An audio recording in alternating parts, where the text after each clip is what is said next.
On May 26, 1986, two men quietly snuck onto the McGlincy family farm, hoping to steal some cherries during the season's peak. The farm looked peaceful, with lights flickering on and off in the house.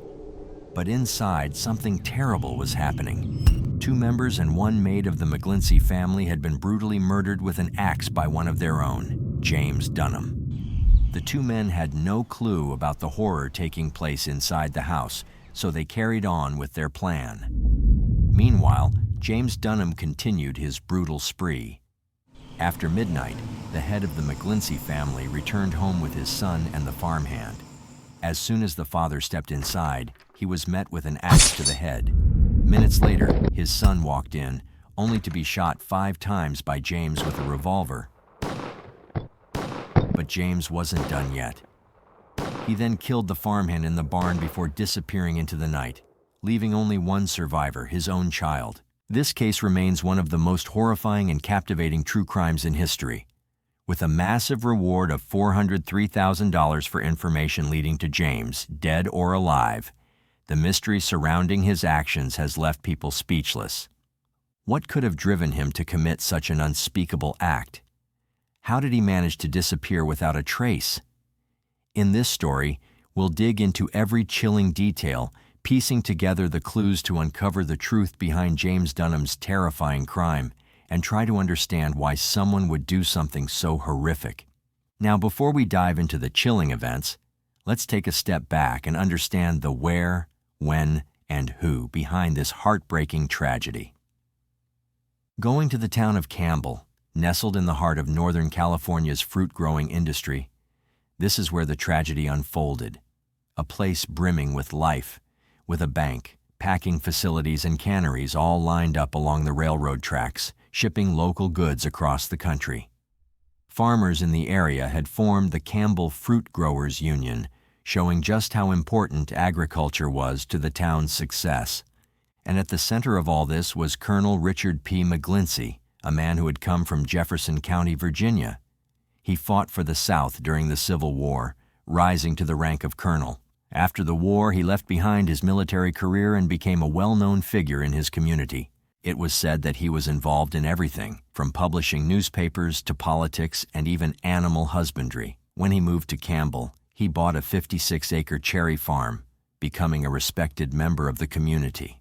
In fact, in 1893, he was chosen to represent Santa Clara County at the World's Columbian Exposition in Chicago.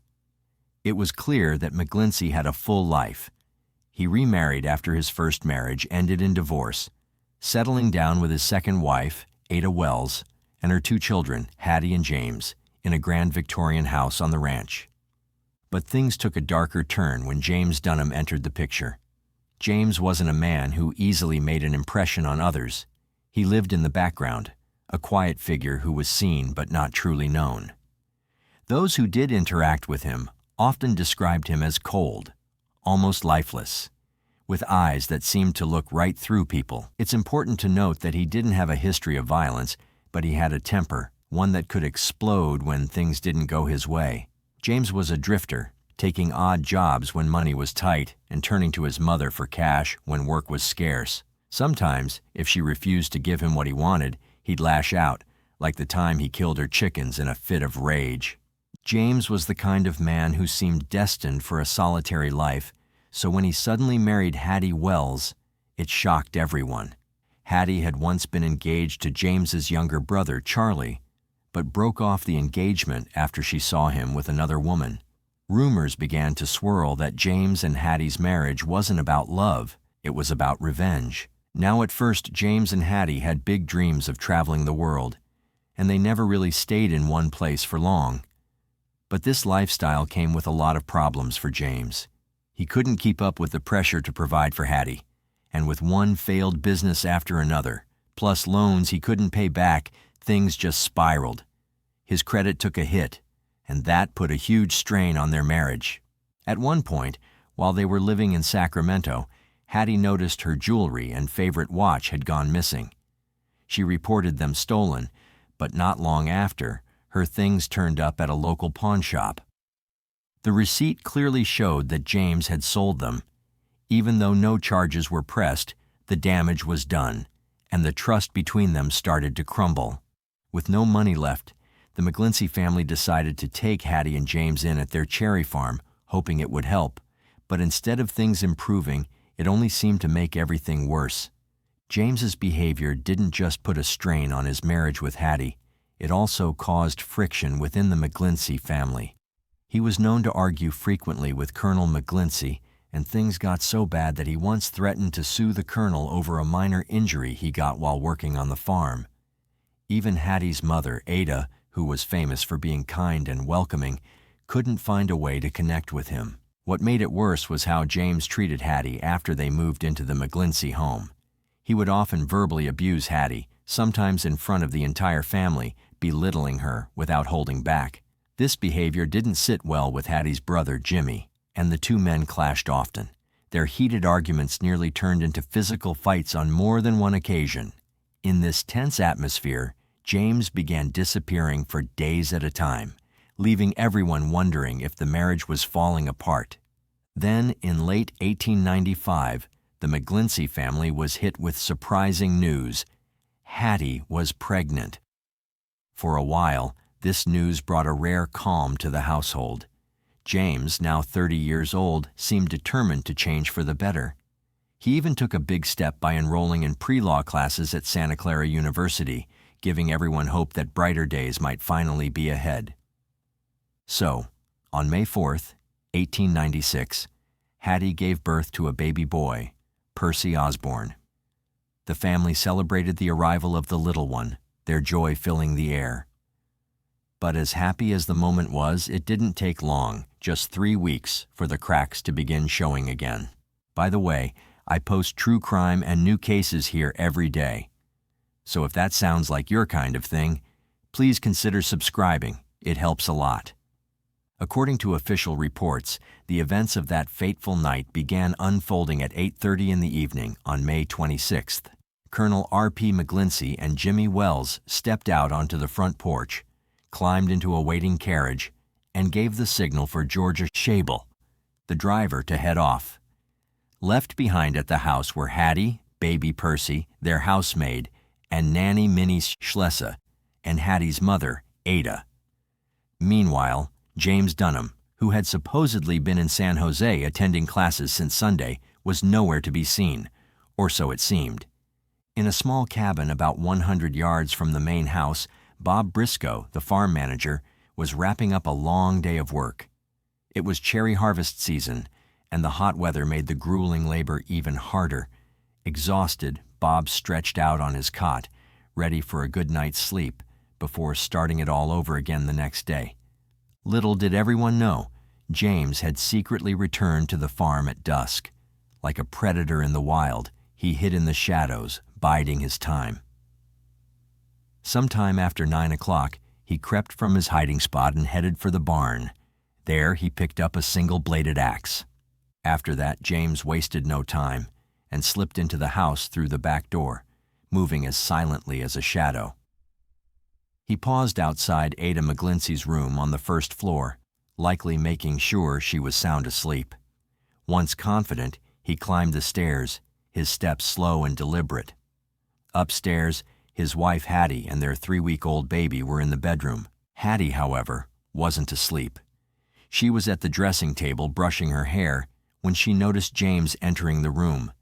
Her eyes must have caught the glint of the axe in his hand, but she had no time to react. Before she could even scream, James dropped the axe and lunged at her. His hands wrapped tightly around her throat, silencing her cries before they could echo through the house. His grip was merciless, and later, the autopsy would reveal he had crushed her cervical vertebrae. When her body finally went limp, James let her drop to the floor, emotionless, and reached for the axe again. The commotion couldn't have gone unnoticed. Minnie, the nanny, heard the sounds from her room and instinctively got up to check on what was happening. As she entered the bedroom, she came face to face with James and the axe. Without hesitation, he swung it at her, landing a brutal blow to her head. The force was so violent that it split her skull in two, killing her instantly. And for reasons that remain a mystery, James then tore strips of bed linen and stuffed them into the mouths of his victims as if to silence them even further. Now, Minnie likely let out a scream before her life was cut short, and that sound was enough to wake Ada McGlincy downstairs. So she put on her robe and stepped out of her room, calling up the stairs to check if everything was okay. The response she got was terrifying, not in words, but in the form of James Dunham, standing at the top of the stairs, blood-soaked axe in hand. Instead of freezing in fear, Ada bolted into the dining room, determined to fight James with everything she had. As she ran, she didn't hold back, throwing anything she could grab, from cups to plates to vases, all in an effort to stop him. The mess left behind told the tale. When the house was searched, investigators found shattered glass, broken plates, and smashed vases scattered everywhere, from the kitchen all the way to the dining room. It's likely that some of the broken glass ended up piercing James's feet, leaving a trail of blood on the floor. But instead of slowing him down, the pain only seemed to make him angrier, pushing him into an even more violent frenzy. But Ada's strength couldn't match James's rage, and eventually, he caught up to her. In one final act of defiance, Ada managed to scratch his face so fiercely that his skin was marked with bloody fingernail grooves. This moment of resistance allowed her to break free, and she ran toward her bedroom, hoping to escape. However, that's where her fight ended. Later, it was clear from her position that she had been trying to crawl away when James struck the fatal blow. Reports suggested that Ada endured the most brutal attack of all, likely because she fought back so fiercely. The examiner could barely count how many times James struck her with the axe, as each blow seemed more savage than the last.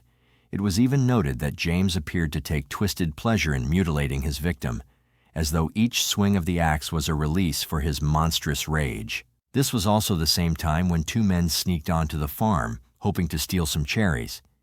They didn't expect to witness anything, as the night was eerily quiet. While they kept an eye on the house, watching for any signs they might be caught, they noticed the lights flickering. Then, about 10 minutes later, James Dunham stepped outside to sit on the porch and smoke a cigarette. Seeing this, the two men panicked, thinking they'd be discovered, so they quickly decided to leave. Fast forward to 11 o'clock that night, Colonel McGlincy, his stepson Jimmy Wells, and their driver George pulled up the driveway after a meeting. The meeting had probably run late since it was an election year in 1896, and they had been at a political gathering for the American Protective Association, a group trying to limit Catholic influence in the government. When McGlincy stepped out of the carriage, he told George to leave the barn doors open so the horses could stay cool. After a quick goodnight, he headed up the steps to the house. But as soon as he walked inside, someone jumped out from the shadows and hit him in the head with something heavy, knocking him out cold. Jimmy Wells, who was a few steps behind, saw the whole thing and rushed in to help. He saw the attacker raise an axe to strike again, but without thinking, Jimmy lunged forward and grabbed the axe, stopping the blow just in time. Despite still being sore from a recent bike accident, the 22-year-old managed to pull the axe away from the attacker. For a moment, it seemed like Jimmy was in control, but then out of nowhere, a gunshot rang out and a bullet hit him in the shoulder. Before he could react, another shot struck him in the chest, and he collapsed. His last instinct was to crawl toward the parlor, but as he reached the doorway, a final bullet struck his back. The axe slipped from his hand as he fell, and as he lay dying, James Dunham fired one last shot into his head. When they found Jimmy's body, it was reported that his clothes were still smoldering from the gunpowder burns. With his brother-in-law out of the way, Dunham turned his attention to finishing off Colonel McGlincy, who was still unconscious in the entryway. But when he came back to check on the colonel, he discovered that the old man had somehow managed to escape. It turned out that when Dunham swung the axe, he had missed. The blade struck the handle instead, knocking McGlincy out, but not killing him. Dazed but alive, the colonel had gotten up and fled outside, calling for help as he staggered toward the cabin where Briscoe, a farm servant, was sleeping. Panicked that McGlincy might get away, Dunham aimed his revolver at him and fired. But the gun clicked. There were no more live rounds. Furious, he cursed, dropped the gun on the porch, and pulled out another one. This time, he fired recklessly into the night, desperately trying to end the colonel's life. While this was happening, a neighbor about 300 yards away was lying awake in bed, trying to get some sleep despite the room's uncomfortable warmth. He had left the window open to catch the night air, but nothing seemed to help. He tried reading to drift off, but it didn't work. Then, just before 11:30, he heard the sharp crack of gunshots and cries for help coming from the McGlincy farm, which he could see from his window. Sensing something was terribly wrong, he quickly got out of bed, dressed hastily, and rushed over to see if his neighbor needed help. By then, Colonel McGlincy had taken refuge in the cabin where he found Bob Briscoe, the farmhand, who had been woken by the chaos and was standing frozen in fear in the corner. McGlincy locked the door as James stood outside, demanding he come out. McGlincy refused, and James fired 2 shots through the door. There were cries from inside, but James kept demanding the colonel to surrender. The colonel, bloodied and weak, told him that he had already been shot and was as good as dead. In the midst of the chaos, Bob Briscoe tried to escape by smashing a rear window, but Dunham was faster. He shot Briscoe straight through the heart, killing him on the spot. Weakened from blood loss, McGlincy made a final attempt to reach the house. As he ran out of the cabin, James easily caught up. He stood behind the colonel, aimed his pistol, and fired. McGlincy collapsed face first onto the dirt path. Without hesitation, James shot him twice more in the head, executing him coldly. The neighbor who had rushed over to the McGlincy farm saw the whole thing go down, but he made sure to stay hidden. He wasn't armed and didn't want to get caught by James, so he carefully watched the final 2 murders unfold from a safe distance. As the chaos continued, he made the choice not to get involved. Instead, he ran back home, his heart racing, and told his father everything he had witnessed. Now, if you're wondering where's George, the driver who had taken Jimmy and the colonel to the meeting, here's where he was. After the colonel told him to take care of the horses before bed, George heard the gunshots and knew something was wrong. Fearing for his life, he decided the best thing to do was hide out in the barn, away from the madness. However, James knew that George was hiding nearby the entire time. After killing the colonel, he shouted toward the barn, demanding that George come out. He was determined to find him, knowing George could be a witness to the massacre. James searched everywhere, through the house, the cabin where the colonel and Briscoe had spent their last hours, and even the barn. He got so close to George that the poor man was sure his end was near. But by some stroke of luck, James didn't find him. James must have thought George had somehow escaped, or maybe called for help because, in the end, he chose a buckskin horse that had belonged to Jimmy Wells and rode off into the night. In his rush, he didn't even bother with a saddle. Meanwhile, as the neighbor made his way back to McGlincy's farm, he bumped into George. The frightened driver told him that James had ridden off just a few minutes ago. The neighbor asked George if he had seen anyone else from the family, but George shook his head. He hadn't checked the house either. He was too scared to. After talking it over, the two decided to team up and figure out what had happened. Their first stop was outside, where Colonel McGlincy's body still lay. They confirmed the worst. He was gone. With heavy hearts, they turned to the house. It was dark, quiet, and felt completely lifeless. Entering through a side door into the rear parlor, they were immediately hit by a sharp, burning smell. That's when they saw Jimmy Wells on the floor. His face and upper body were badly burned, and his shirt collar, made of flammable celluloid, had caught fire from the gunshot that killed him. From there, they cautiously made their way into the dining room, which was a disaster zone of shattered plates and dishes. Bloody footprints trailed into a nearby bedroom, and when they followed, the sight was horrifying. Mrs. McGlincy's body lay in a bloody mess, with splatters covering the walls, floor, and even the ceiling. The downstairs search turned up nothing else, so the two climbed the stairs to check the second floor.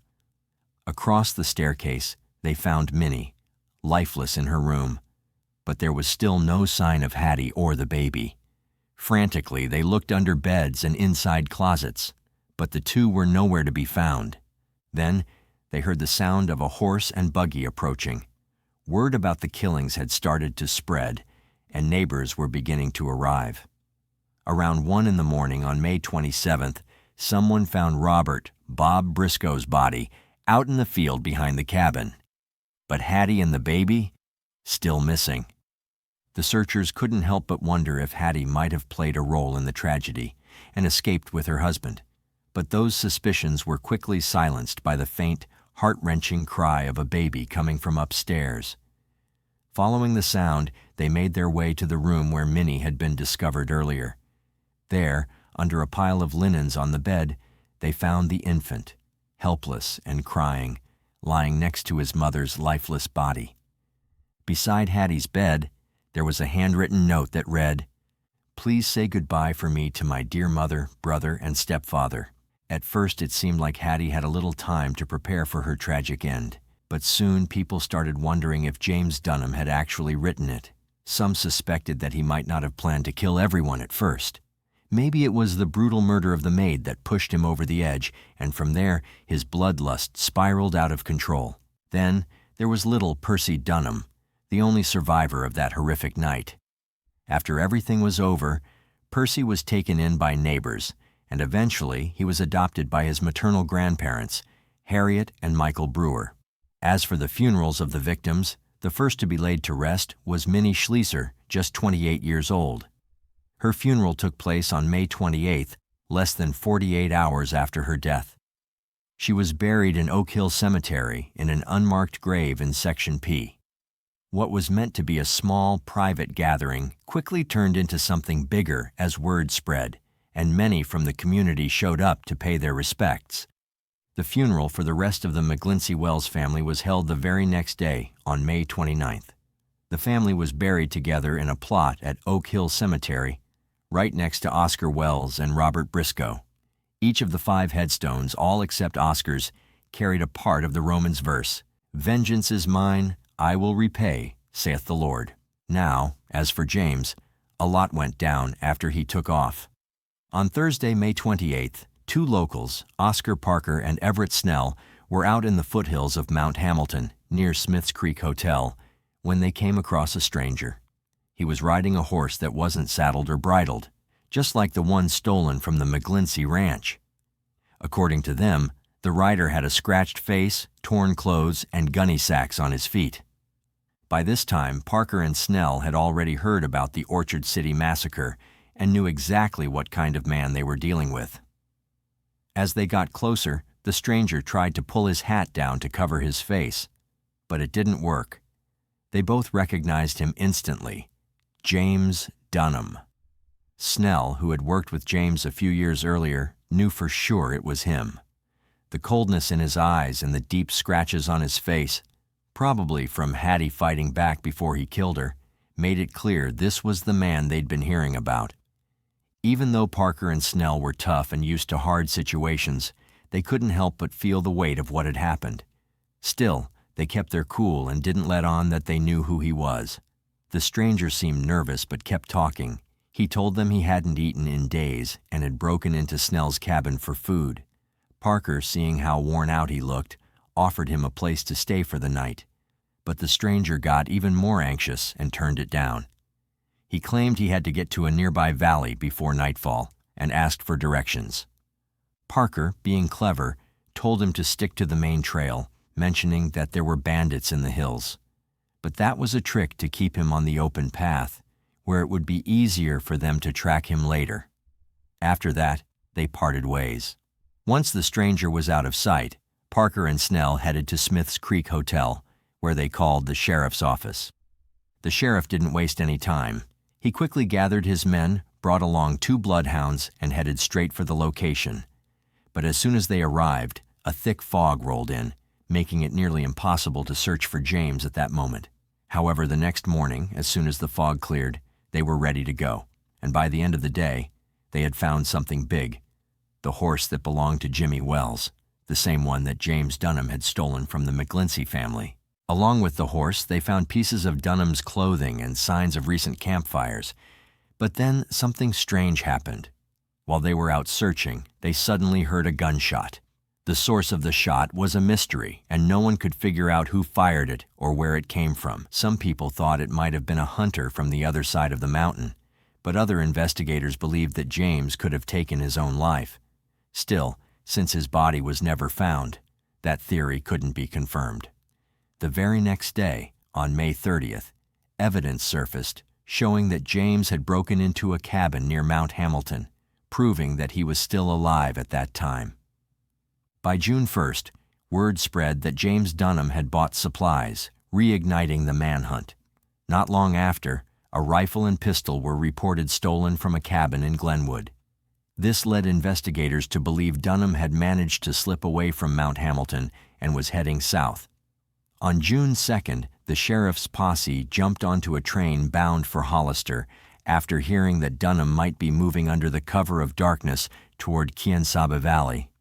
They suspected he was seeking help from Mexican communities that weren't aware of his horrific crimes. On June 4th, a man at Hayes Station gave an eerily accurate description of Dunham's clothing, shoes, and hat, without even being asked.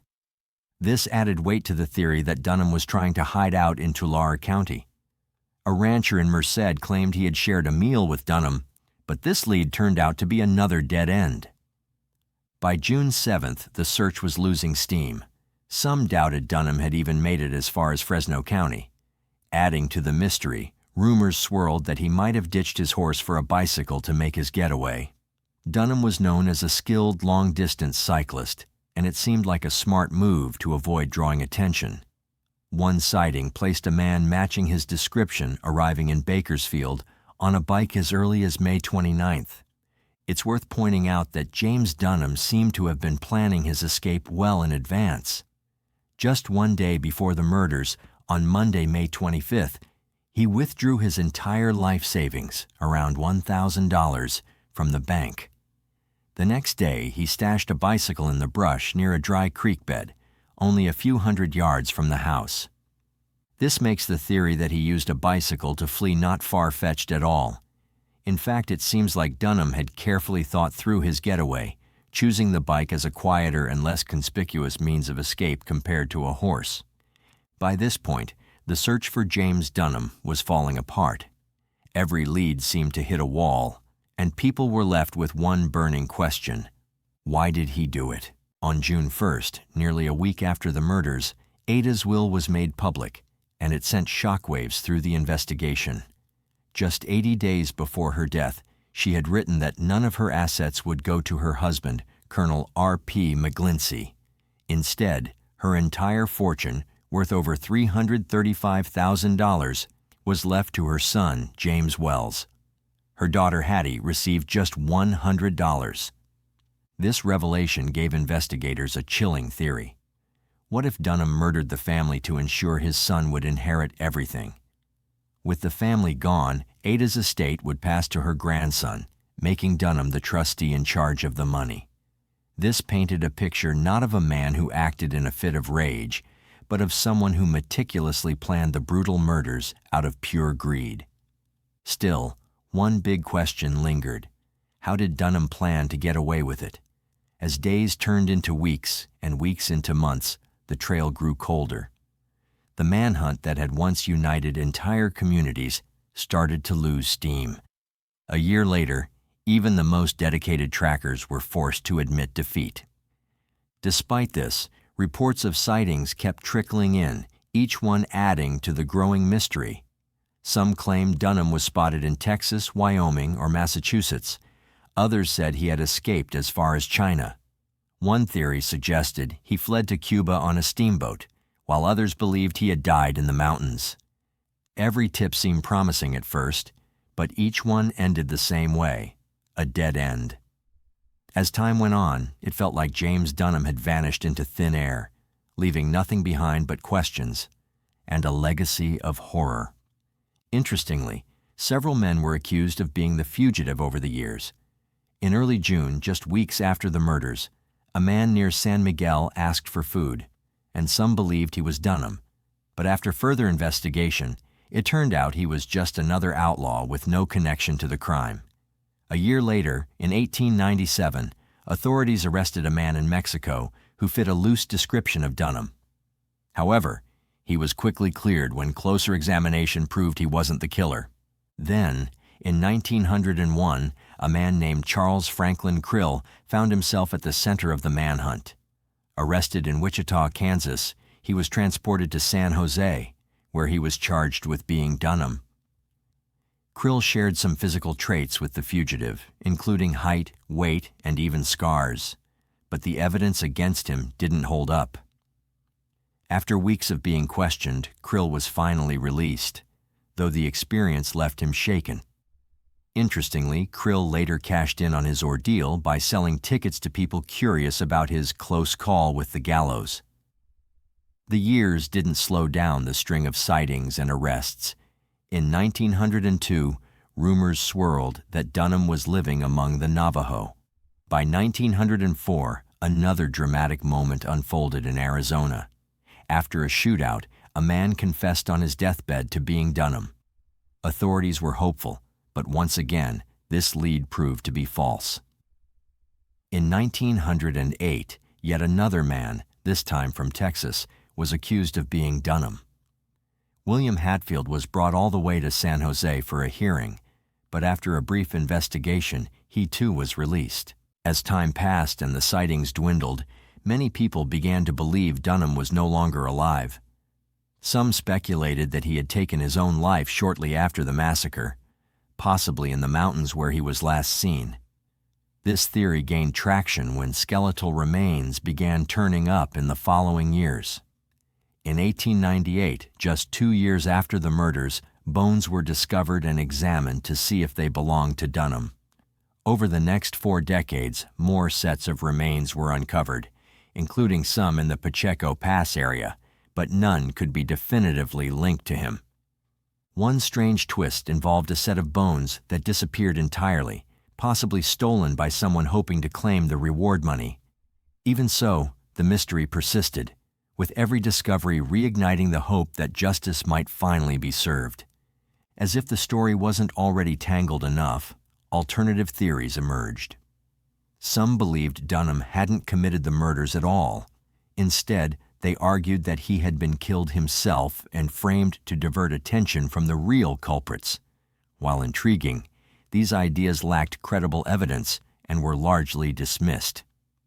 For over 100 years, the story of James Dunham has stayed a big mystery. Did he die alone in the wilderness, lost and forgotten? Or did he escape, living a new life under a different name? We may never know the truth, but one thing is certain. The horror of that night left a lasting mark, especially on the only survivor, Percy Osborne Dunham. Percy, just a baby when it all happened, grew up far away from the dark shadow of his family's past. To protect him, he was renamed Percy Brewer and raised by his grandmother. Despite his tragic beginnings, Percy went on to live an incredible life. He became a pilot, served in both world wars, and retired as a colonel. But no matter how far he went, the weight of his family's past likely followed him. But what do you think? Did James Dunham die soon after fleeing, or do you believe he lived freely, perhaps even long enough to face an unexpected end? Share your thoughts in the comments below. I'd love to hear your theories. If you like the way we create these videos and you want to help bring more cases like this to light, hit that like button and subscribe for more deep dives. Thank you once again for watching.